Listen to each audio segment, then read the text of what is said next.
Have you ever wondered if the mystery we only see on screen in the film Kantara is truly hidden in our eternal history and culture?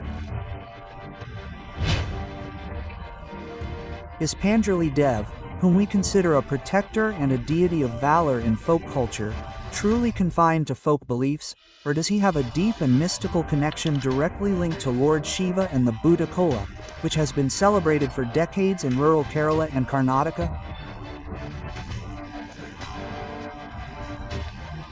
Is it merely a colorful folk dance and a form of entertainment, or does it hold the secrets of an ancient, powerful energy and deity, directly connected to our soul, nature, and the invisible forces of the universe?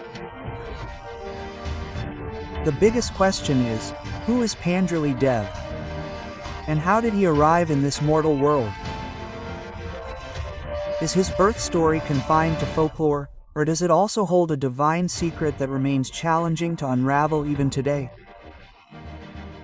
If you've seen the film Kantara, you'll remember that opening dialogue. When the king gives his land to the villagers at Panjurli Deva's request, Panjurli says, "If anyone tries to claim this land, I might forgive them. But Guliga won't." This brief exchange conceals a profound mystery that raises pressing questions. Who is Guliga, and what is her deep connection to Panjurli Deva? These are questions whose answers are unknown to very few, and this is why, even today, various deities and folk beliefs are worshipped in every corner of our country. In South India, not only Guliga and Panjurli Deva are worshipped, but many other powerful deities are also worshipped, and understanding their mysteries is as exciting as it is challenging. In today's special documentary, we will delve into these mysteries. We will delve into who Guliga Deva is, what is Panjurli Deva's true history, and what are the miraculous powers hidden in the rituals of Bhoota Kola. Stay tuned, as this journey will reveal truths and mysteries that will shake your mind and immerse you completely in the world of history and divine powers. So, without further ado, let's begin today's mysterious and fascinating documentary. Friends, in South India, especially in parts of Karnataka and Kerala, Panjurli Deva is worshipped with great devotion and enthusiasm. However, in other parts of the country, few people know about him.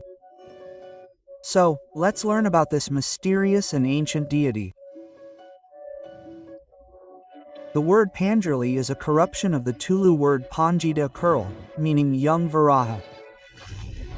It can be interpreted as the Varaha incarnation of Lord Vishnu. The people of Tulu, the Tulu-speaking community, consider him one of the most ancient deities. It is believed that Panjurli Deva came to Earth when food first appeared on Earth.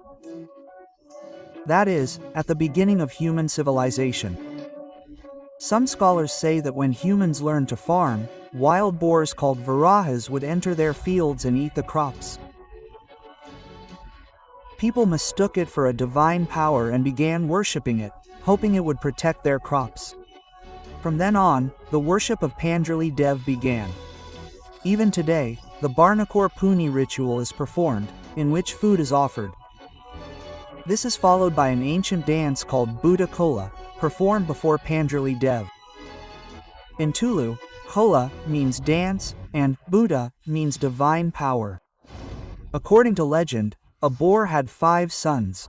However, a newborn child was left behind, suffering from hunger and thirst. Mother Parvati was passing by and saw him. Moved by compassion, she took him to Kailash and raised him as her own son. Over time, the child transformed into a ferocious boar and, to relieve the itching of his beard, began destroying the earth's crops. This caused people to face food shortages. When Lord Shiva saw this, he decided to kill him. Mother Parvati prayed, and Shiva ordered him to return to Earth instead of killing him. He was sent to Earth, bestowing divine powers to protect humans and their crops. From then on, he resided on Earth as Panjurli Deva. In South India, he is mostly depicted as Varaha, but in some places, he is also worshipped as a masked human. He is also believed to have a sister named Kalarti. There is a famous temple dedicated to them in Bantwal Taluka of Madhya Pradesh. Here, Kalarti and Panjurli Daiva are worshipped as brother and sister. Guliga Deva is also mentioned alongside Panjurli Daiva. Guliga Deva is considered one of Shiva's Ganas and the protector of the region. While Panjurli Daiva is gentle, Guliga Deva is fierce. However, they coexist peacefully and are still worshipped together today. Bhoota Kola, also known as Deva Kola, is the main attraction of this puja. In this, the spirits of the gods enter the dancer. When only one spirit enters, it is called Bhoota Kola.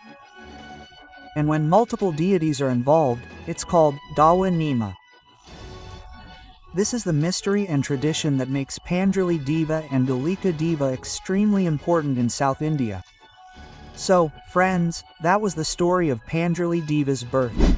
Let's now tell you about Guliga Deva's birth story. We'll also tell you about the fierce battle that took place between Guliga Deva and Panjurli Daiva.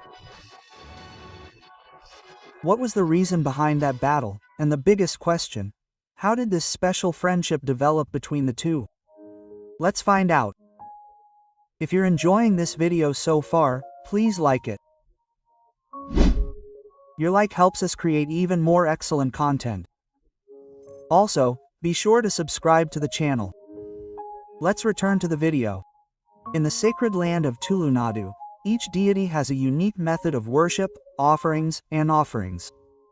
One of the popular deities here is worshipped by the name of Shivadut Guliga. Her story is so amazing that it mesmerizes everyone. The story goes like this. On Mount Kailash, the supreme god, Mahadev, and Mother Parvati were dancing, smearing their bodies with ashes. Their dance was so intense and divine that the ashes dissolved in their sweat. Mahadev took the ashes from his hand, formed a sphere, and threw it on the ground. The sphere suddenly expanded and burst open, and from it emerged a male figure, terrifying everyone. Upon his birth, the creature shook the entire land of Kailash. Seeing Shiva and Parvati before him, he cried out, "Who am I? What is my name? And who are you? My hunger and thirst are intense. Give me something to eat quickly." Quote, Mother Parvati and Shiva said, "You are our son. We created you from our illusion, our own body's sweat and ashes. That is why you are named Guliga. Now, unrighteousness reigns on earth. You must establish righteousness." Quote, Guliga said, "I will obey your commands. But my hunger and thirst are too intense." Quote, Shiva smiled and said, "Your hunger and thirst can only be satisfied by Narayana, the resident of Vain. He is the protector." Quote, "He has fed all beings for ages. He will also satisfy your hunger and thirst." Guliga cast her gaze upon Vaina. Her amazing power shook Vaina, and he stood directly before Lord Vishnu, the ruler of infinite universes. Narayana, using his magical powers, gave him the flesh of thousands of elephants, horses, and camels. But even after eating all of them, Guliga's hunger remained unsatisfied. Then Narayana drew a stream of blood from his little finger and placed it in Guliga's mouth. Guliga, however, almost killed Narayana. Seeing this, goddess Lakshmi came running. She untied her hair, placed it on Guliga's mouth, and pulled Vishnu back. Guliga then said, "Now I am full. I am satisfied." Quote, Vishnu said, "It is indeed very difficult to handle such a god. Now you must be born on earth." Quote, Guliga was sent to the womb of a demoness named Ninula Sankhe, who tortured and killed humans. She had been granted a boon that her 24th child would be the cause of her death. Ninula Sankhe and her husband Balabhadra Kumar have children through their love. She brutally kills and eats the first 23 children, some by cutting them, some by boiling them, some by pressing them. But before the 24th child is born, Guliga asks his conscience, "Where do I come from?"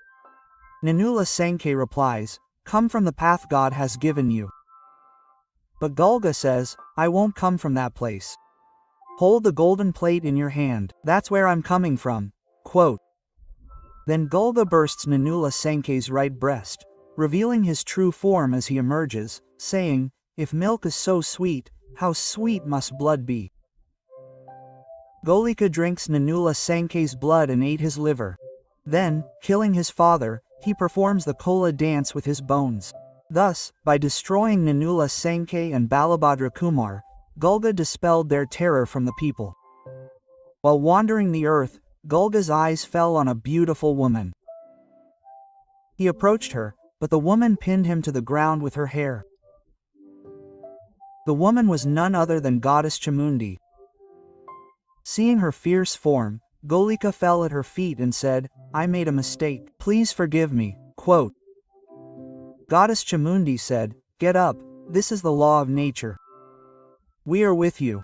From now on, we will be worshipped as Jogeshwari Gulga. Wherever I am established, you will protect the devotees as the protector of the area." Quote. Goddess Chamundi gave Gulga a trident and a sword, blessed him, and disappeared from her illusion. Golika proceeded towards Tulu Nadu, but there, a wild boar god named Panjurli blocked their path. A fierce battle ensued, but neither won nor lost. Then Goddess Chamundi appeared in the form of Jogeshwari and said, "You both are my sons. Now live like brothers." Quote. Even today, Gulga is worshipped in the form of a stone with a trident. Her devotees serve her like a ghost.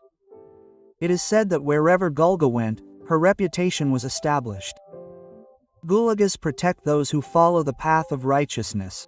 As long as the sun, moon, and stars exist, Chamundi Guliga will protect Tulu Nadu. Panjurli Daiva is considered a peaceful deity, while Guliga is considered a very dangerous deity. It is said that when Guliga Deva is angry, he spares no one.